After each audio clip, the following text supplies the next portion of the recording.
Hey guys, this is Craig with Strike Eagle and Custom Creations. Today we'll be looking at this full custom fiber United States Air Force table. I could have done any of the military tables, but since I'm ex-Air Force, I need to be able to have it just in case I need to keep it. Then I want to be Air Force. We can do anything. I'm going to walk you through the steps very briefly on how to do the carbon fiber work, how to lay it out, resin, and get all this done. Decal work and everything to show that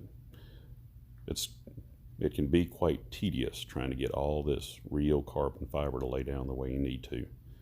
But as always, this comes from my days back in working on Corvettes and other cars doing hoods and spoilers. But we start off like we normally do. Is here I've got the Air Force table is the one closest to us. I'm working on 3 tables at a time, but I always start by taking all the stuff off the bottom, because no matter how expensive your table is, there's always junk, cloth, printing, staples, all kind of stuff on the bottom. So I want to take all that stuff off and get it taken care of, get all the screws out of it, because this was a slide table, get everything prepped so that way I can glue it and seam it and seal it up so it'll never pull apart again, and get all this stuff taken care of. If you ever get up underneath one of your dining room tables and look, you'll see all kind of things where even some of the most expensive tables they just don't finish them out. But here at Strike Eagle, I don't have to finish the bottoms, and you're never usually going to climb underneath it and look at it, but it doesn't matter. I just like it better that way. So I'm getting everything. I skipped all the process of doing all the epoxy on the bottom, but after I get all these things, there's just tons of stuff on the bottom of a table. Once I get it all off, then I'm going to sand it all, then I'm going to grind into it and everything, and then I'm going to do all the Bondo and patchwork or anything that needs to be done and pour the epoxy. But sooner or later I'm going to hire me a video person to watch all this stuff, because I'm busy working on the tables. But get all that base finished so we can flip it over and start on the top. And here we are on the top, and I've already marked the holes so that way I can go ahead and cut in for the cup holders. And it's kind of shiny on the top because I haven't prepped anything yet. So as we get all that taken care of, like I said, I will hire a video person so that way they can see more of the process. I have my helper in the back. He's busy working on another table that we've got going on. We've usually always got at least 2 or 3 projects in the shop always going on. And I think I'm swapping out batteries, because running the hole saw sure does drain a lot out of the drill or the battery packs when you're running that thing, trying to get it all done. And here in a little bit, I'll get ready to prepare the top, so we'll be ready. Every surface, whether you custom paint, whether you do epoxy work, whether you do fiberglass work, has always got to have a tooth, or it's got to be rough. You want your surface flat, but it's got to be rough. So here in a little bit, I'm going to get out Big Bertha, which is my belt sander, and there she is right there. And this thing is dangerous because she eats wood like, I don't know, Carter eats liver pills, or whatever joke you want to make.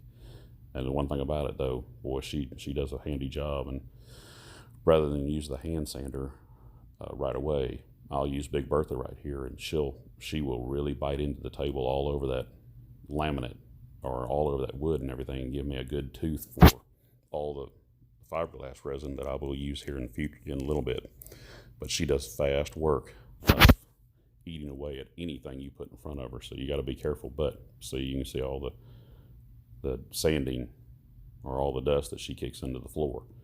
At some point in time, I'm going to get a dust collection system that'll work with her and pull it all up. Because here, before we get started doing much of anything else, we're going to have to blow the table off, blow the shop out. A lot of times, because of explosion hazards and things like this, I will, every time after I use Big Bertha, now I'm using a hand sander now to finish off, smooth all the edges, get everything ready, that I don't use Big Bertha on. So it just cuts down on my spent time sanding as far as flat surfaces.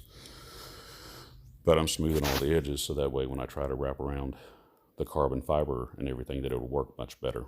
Now we'll open up the garage and blow out the shop, because Big Bertha, she just causes a mess everywhere. And in the future, we're going to upgrade to a better dust collection system that will handle something like that, as far as 2 or 3 sanders at a time. We're working on that. But anyway, we get everything blown out and everything. And here I am. Now, I ordered this carbon fiber with blue weaved in it. And I'm just going to show the process because it's a very lengthy process of trying to cut it right. Because if you don't have something really, really sharp, which I bought all new scissors. I bought some nice industrial scissors at Walmart and then, or not at Walmart, at Home Depot. And nobody endorses me for any of this stuff like that. But some nice, Milwaukee makes a nice set of shears, you know, and they're really, really nice. They're comparable to anything Fiskars ever puts out.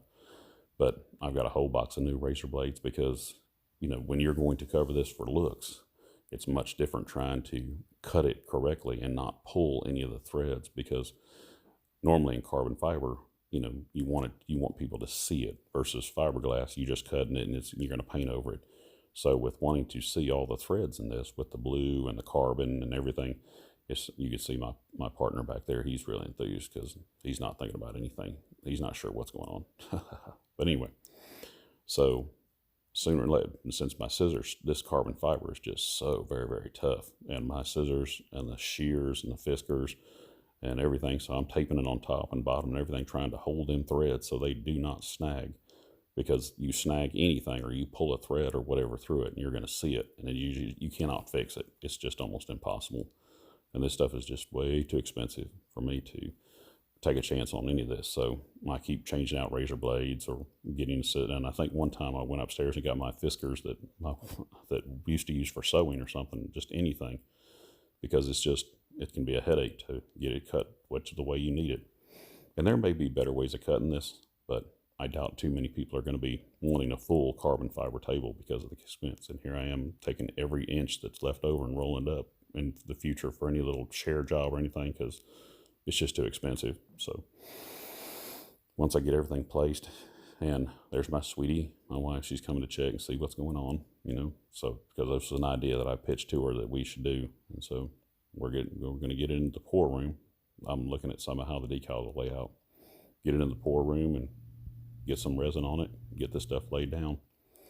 And I should have had the video of it, but I don't.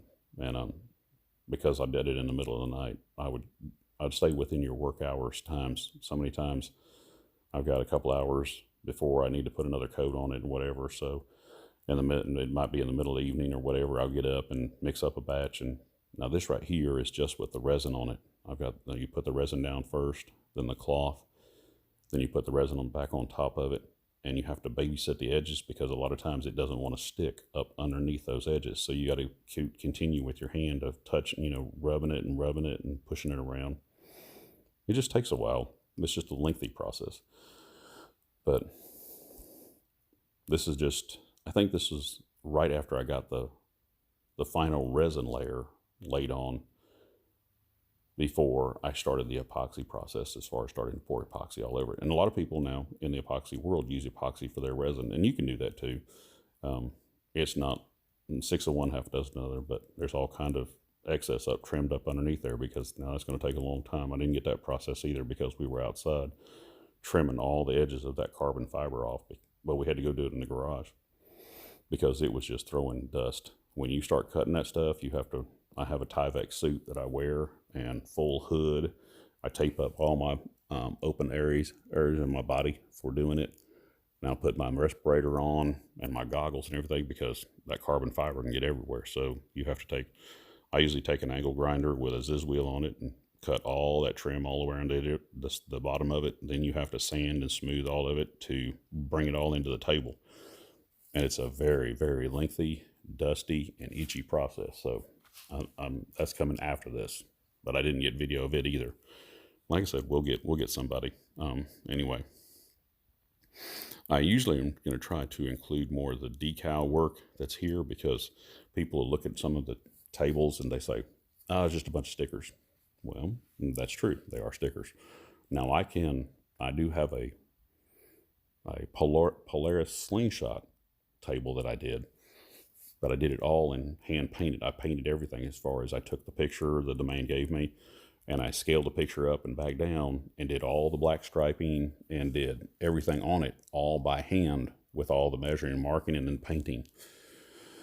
So to show the difference that Well, this to do this, all this lettering and all this decal work to get this done hand painted, and painted all on, you're talking about between $500 to $800 to get all this done, as big as it is.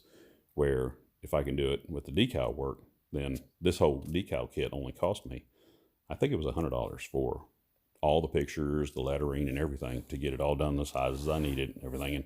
And I don't know what my labor was, because a lot of times I work on things that, in the middle of the night or in the afternoon or whatever, when I'll get time, I'll come down, because I had finished out the epoxy, and once it was dry enough, then I went ahead and came down and roughed it up and sanded it, so that way it's ready for the top coat. But before the top coat, and put all these decals.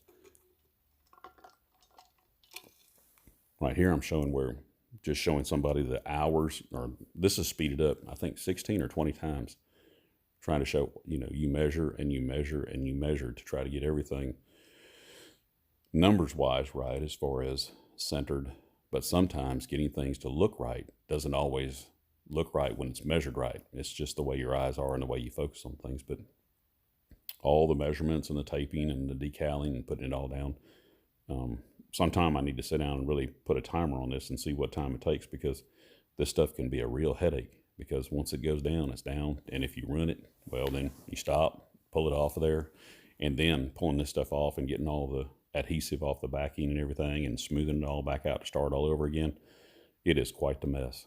But I do, for those people that do want everything hand painted, we can do that, but just know that it's going to be 3 to 4 times the expense.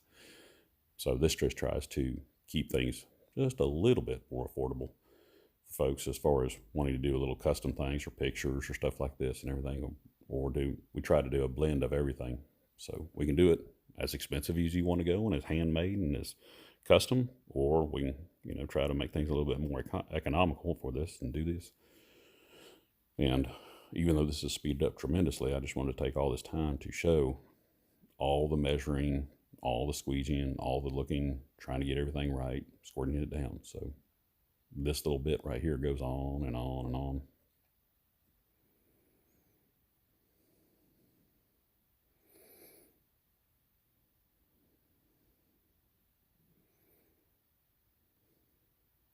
I'm going to get the heat gun, so that way try to heat up.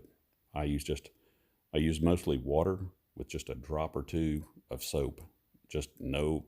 Some people use actual decal installation fluid, which and a lot of times just has some sort of lubricant or something in there, whatever. But I just find it better that, as many years as I've been doing this, back in the days when I worked for Frito-Lay and I was hanging all them big decals of Chester Cheetah on the side of trucks and things like that, that it just seemed that just a couple of drops of soap, in water, just not much at all, because you don't want it up under there, but heating it up, and sometimes that'll evaporate the water from underneath it real easy. If you have too much soap, you'll never get it out from underneath your lettering. So here I'm just squeegeeing things out, getting it all down the way it needs to be. Heating things up, from sometimes heating your substrate a little bit. I don't want it too warm, because just in case I had to pull that decal back off, it might come off with adhesive on the lettering versus transferring the adhesive to the table, which that comes up. But here's after you're taking the backing back off of it. And sometimes it's a little difficult, because I got to do all my measurements on that white backing. So I have to look it through where it's going to be, where it will be when I install it, not where it is. This just takes a little practice to do this. And then when you're pulling this backing off, sometimes while it's still wet, sometimes you got to use an X-Acto knife to try to hold things down, because that backing can pull the letters that you just have put, if they're not stuck real well so far, it could pull them back off. Little I's that you dot your I's with, or T's, or periods or commas.